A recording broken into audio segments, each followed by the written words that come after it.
A very good evening to all of you. Ms. Anna Jubin-Brett, Secretary of Unsitral. Mr. R. Venkatramani, the London Attorney General for India. Dr. Rajkumar Ranjan Singh, Minister of State for External Affairs. Mr.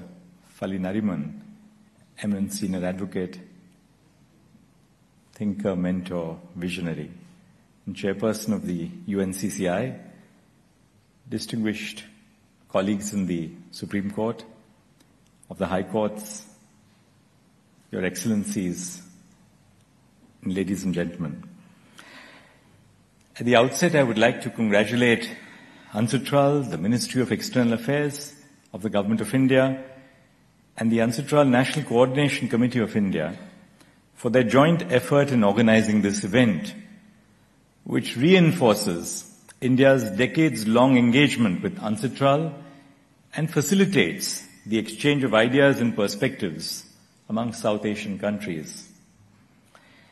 I'm truly delighted to be able to deliver the inaugural address at the South Asia Conference, which was last held in India in 2016.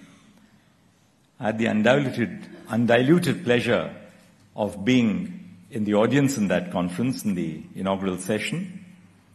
Then too, I had the pleasure of attending the conference. I believe that the conversations which take place at such events serve as a sounding board for ideas that morph into best practices. Some of those best practices are incorporated into law. We have each amassed years of institutional experience, and through deliberative efforts such as this conference, are able to share insights from our own experiences with one another. Even as our own experiences guide us, we must each learn from other countries and the successes and difficulties that each country has faced with its people, business, and legal systems. There's no point in brushing our failures under the carpet. This is all the more possible in this conference because South Asian countries have much and more in common. The many similarities in our cultural and social setup undoubtedly seep into our business practices and legal systems.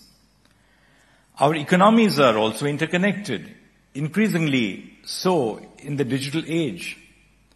Platforms such as Instagram have emerged as unlikely online marketplaces which facilitate business among the countries in South Asia. Our legal frameworks must have evolved in tandem with the expansion of the digital economy. I'm happy to share with you that last week India and Singapore, through their Supreme Courts, signed a Memorandum of Understanding on advancing cooperation in judicial education and research. This is one of the many MOUs that India has signed with South Asian nations that foster knowledge sharing and collective advancement. Our judiciaries are walking in tandem.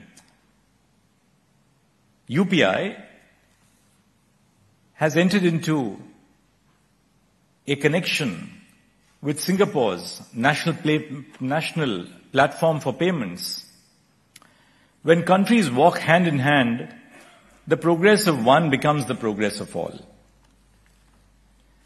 A tainted relationship, legal or otherwise, begets distrust. The parties battling this distrust must now brace for a legal battle and attempt to resolve their disputes. This is already a daunting and expensive process for most entities. Legal battles once begun have no end in sight. Ask me as a judge. And throw cross-border laws and international parties into the mix, and you have a dispute that makes for an even more expensive, time-consuming, and oftentimes confusing affair. As members of the legal community, we know better than anyone that this is hardly a profitable phenomenon, perhaps except for us, especially for smaller and mid-sized enterprises.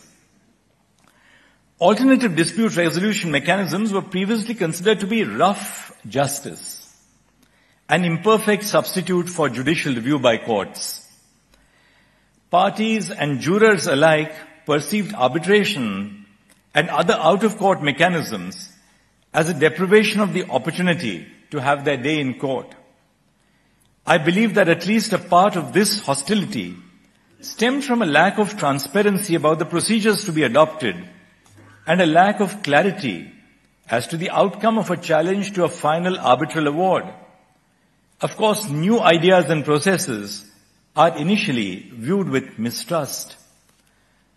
We have now moved far beyond this atmosphere of mistrust into calling ADR as appropriate dispute resolution mechanisms, our first line of fora for efficient, transparent, and certain dispute resolution.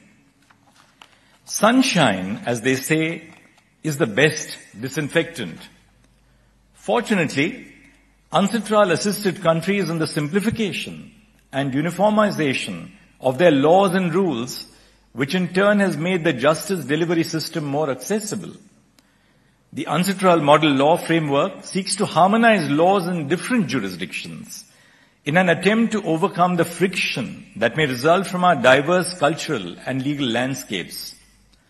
The success of its model law framework requires no explication. India's law on arbitration and conciliation has relied on the UNCITRAL model law. Legislative efforts in India in ensuring clarity as well as judicial trust and party autonomy significantly reduced the sense of unease amongst contracting parties.